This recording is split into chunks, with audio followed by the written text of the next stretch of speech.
Alright, hello, citizens of the Nigelverse. It is Nigel here once again. This is going to be another wrestling review. So, for the month of August, we are continuing our look at classic SummerSlam matches, and this one is definitely a classic in many regards. Considered by many to be one of the best SummerSlam matches ever, in front of a very vocal, very excited, rowdy crowd in Wembley. But it almost shouldn't have been a fantastic SummerSlam matches. It shouldn't have been one of the best SummerSlam matches, considering some of the circumstances surrounding it.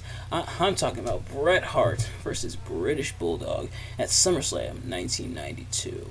As always, I'm not a professional wrestling reviewer or analyst, just a man who enjoys a good time.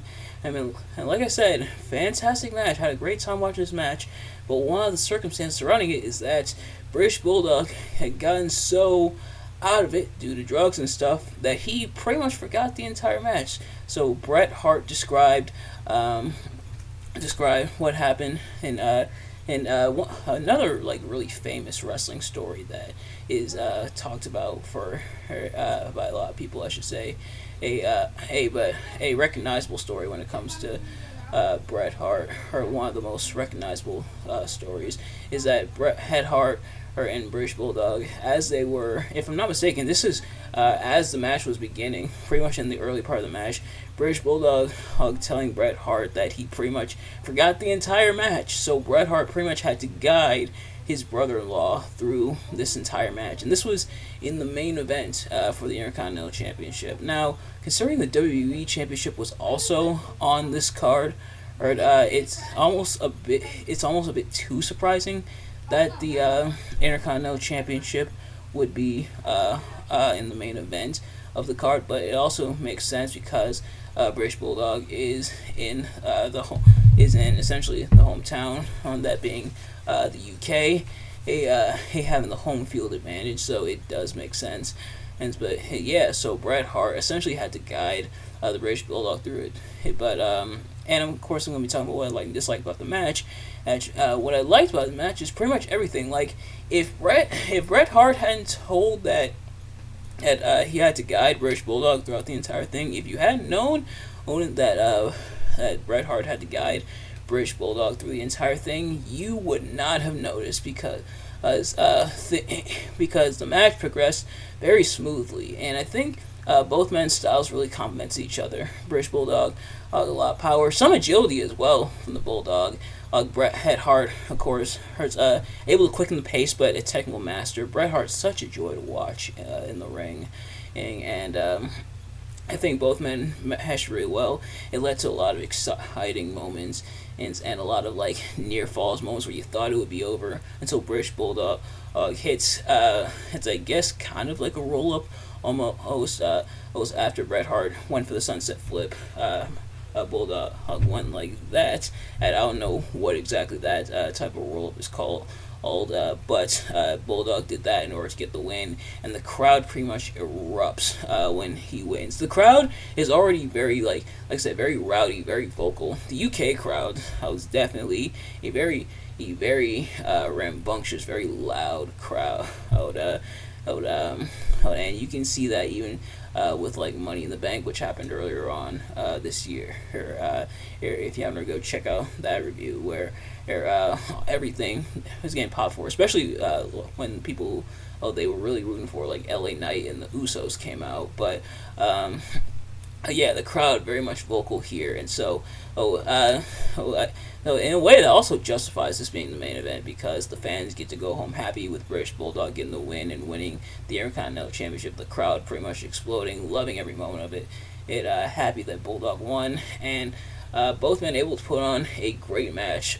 Bret Hart has said that this is one of his greatest accomplishments, and yeah, that's understandable. Being able to guide Bulldog essentially through this match with Bulldog forgetting everything that's supposed to be happening in the match, and it's still being a very fantastic match. Like, if it was just like a good match, considering the circumstances, if it was just like an okay match, I think people would have forgiven it with the circumstances being known, like, oh, okay, that makes sense. But no, they pulled it off and they made it look really solid.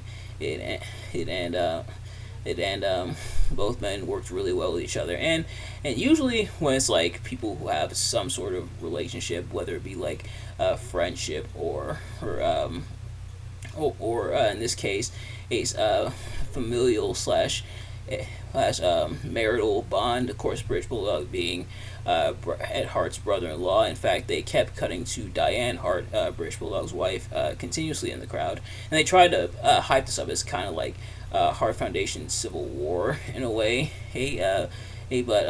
Or Hart family, I should say, Civil War, but for it to be pulled off and look this good, and I imagine it's because of that chemistry between the two, that bond they have with each other, obviously being brothers-in-law and stuff. So that kind of bond, normally that does make for a more compelling match. Usually, and usually some compelling storytelling as well. Not all the time, but at least most of the time, it leads to a compelling, fun match. And this match was fun. Very few like down moments. Like everything was progressing really well. Just going boom, boom, boom, boom. And both men were able to really put a lot into this match, and they are able to get the story they wanted to get across. They got it across.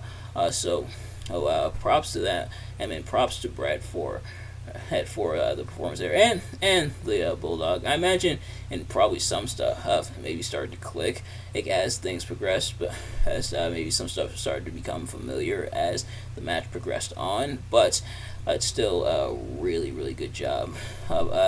If I did have to nitpick just a little bit, just a smidge, although it's probably not going to affect overall how I feel about the match.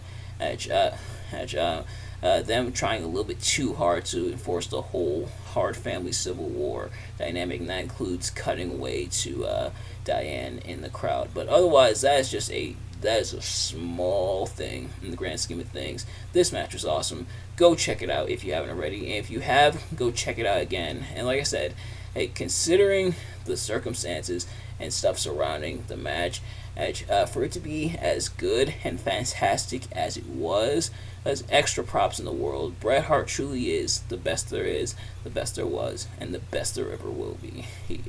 The true excellence of execution. But nevertheless, I think that's going to do it for this review. Thank you all so much for watching. I hope you enjoyed. If you did, please do me a favor. Like, comment, subscribe, share it with your friends, turn on post notifications so you know every time I upload a video so you can see as soon as it drops. Let me know in the comments below your thoughts on the match itself, and my review of the match. Did you like, dislike the match? Did you like, dislike my review of the match? Let me know.